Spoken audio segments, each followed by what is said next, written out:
m'est venue d'une passion du motocross des années 60, quand j'étais gamin, et de moi-même restaurer des motos comme ça, mon compte personnel, et de décider en 86 d'organiser à Beauval-en-Caux un meeting international de motocross des années 60 qui s'est appelé Norman Scramble, parce que Norman faisait dans la région des Vikings.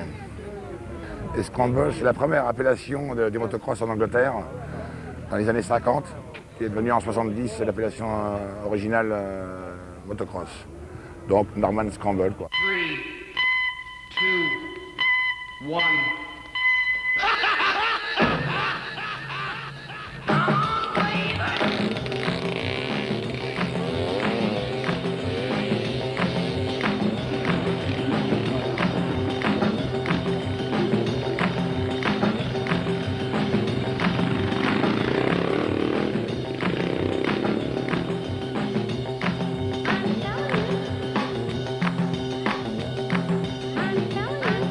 Nous, on vient de Beauvais, on vient de la région de l'Oise, et puis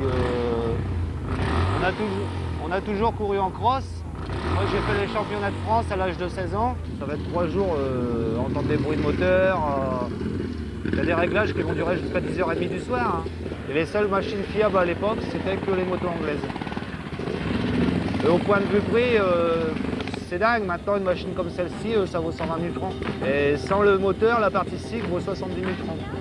C'est un moteur matchless, une boîte de vitesse AMC, et dessus on a monté un embrayage de Norton, c'est beaucoup plus fiable. Alors c'est pour ça que ces machines-là sont appelées Rickman métis, parce qu'elles sont métissées, c'est-à-dire c'est un ensemble de plusieurs pièces de moto. C'est un amalgame de marques. Fourche italienne Seriani, on monte des carters de Royal Enfield parce qu'il y a une seule vis pour les démonter, comparé aux autres qui en ont 15 autour. Alors pour la roue arrière, on a tous notre petite combine, mais la majorité des pilotes maintenant montent une roue de BSA. Hein, vu que c'est une partie cycle Rickman, on monte une roue de BSA car elle est beaucoup plus rapide à enlever. C'est-à-dire qu'en cas de démontage, nous ne touchons pas au réglage de la chaîne. Et la cerise sur le gâteau, c'est qu'on arrive encore à avoir des selles gravées matchless. C'est des motos qu'on va se passer de génération en génération. Cette machine-là, mon fils roulera avec après, s'il y a encore des scrambs. Un de mes 2 fils, bien sûr.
L'atmosphère ici est réussie parce que ce circuit est dessiné comme il était dans les années 60, c'est-à-dire typiquement comme un circuit de Grand Prix dans les années 60.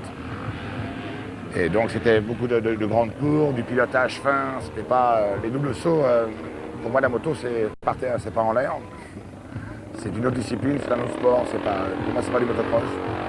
Là on conduit une moto sur la terre et on sait la piloter.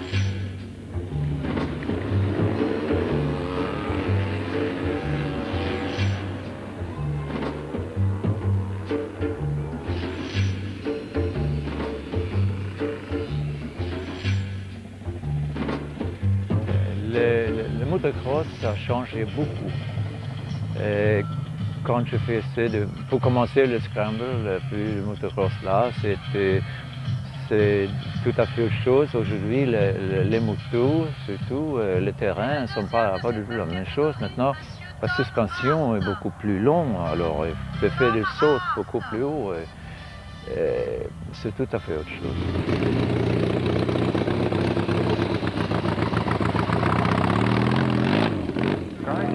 Well, my name is Derek Rickman and I've been involved with motocross since 1950, both as a rider and a manufacturer.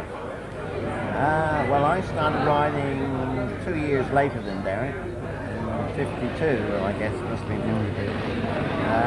I'm 64 now, and I rode for about 30 years. Well, we've been in manufacturing all our lives, right from the beginning. I mean, it started off by making the first motocross machine. In the days when we started, 1950s to the 60s, there was no motocross machines available to buy. I think the best souvenir for us, actually, is the fact that we manufactured our own motorcycles. And today, almost half the riders here are riding our motorcycles.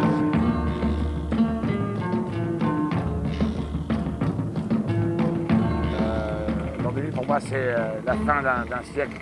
Et le siècle du motocross, 65, c'est bien avant. Et maintenant, même dans les vieilles motos, ça sera toujours un petit peu avec des motos plus récentes, des nostalgies de près 80, près 70. Je pense que c'est les dernières années où on peut voir vraiment des motos aussi anciennes. Puis aussi, malheureusement, certains pilotes qui sont maintenant, commencent à avoir de l'âge et de la fatigue et beaucoup de kilomètres, parce que là, il y a des pilotes qui ont fait le tour du monde pendant des années et des années. Là, on a un pilote exceptionnel, le king du motocross, Joël Robert, qui a fait découvrir dans le monde entier le motocross pour l'usine CZ et Suzuki. Et là, aujourd'hui, c'est le king, c'est le plus grand, il est ici aujourd'hui. Bon, c'était l'ambiance qu'il y avait à l'époque, c'est-à-dire que même entre concurrents, on se prêtait le matériel, on avait besoin d'un câble, d'un écrou, un boulon, même entre grands concurrents. Ensuite, on m'avait amené avec la moto dans le coffre, avec une voiture, le gars devait retourner, puis le Grand Prix de Finlande le dimanche après. J'étais tout seul avec la moto là, et mes affaires et tout. Et c'est Allemand, mon concurrent le plus direct, c'est un Allemand de Suédois, qui a pris ma moto sur sa remorque pour l'emmener en Finlande, où là j'ai gagné, que je l'ai battu pour le titre. Donc il avait ma moto avec lui. Je crois qu'aujourd'hui, si on parle de ça, on le prend pour un fou. Hein. C'était ça la belle époque, c'est parce qu'on voulait, on se bagarrait très fort, c'était la course, mais la course terminée, là, on était tous au même hôtel, au même endroit, donc c'était la grosse fête. Vraiment.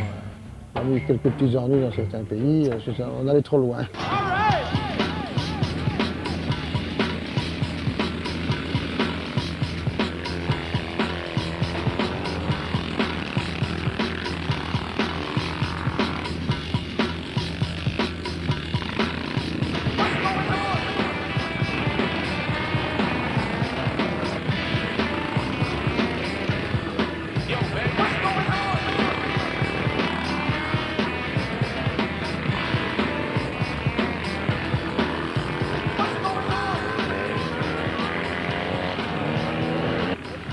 C'est d'avoir réussi à motiver autant de gens qui sont venus ici, puisque je pense que depuis 86, plus de 2000 pilotes sont venus ici de toute l'Europe et du monde entier, et qu'on a réussi à déplacer par la réputation de l'événement des Australiens, des Canadiens et tous les grands champions qui nous ont fait confiance et qui viennent participer à cet événement. Ça, c'est la plus grosse récompense.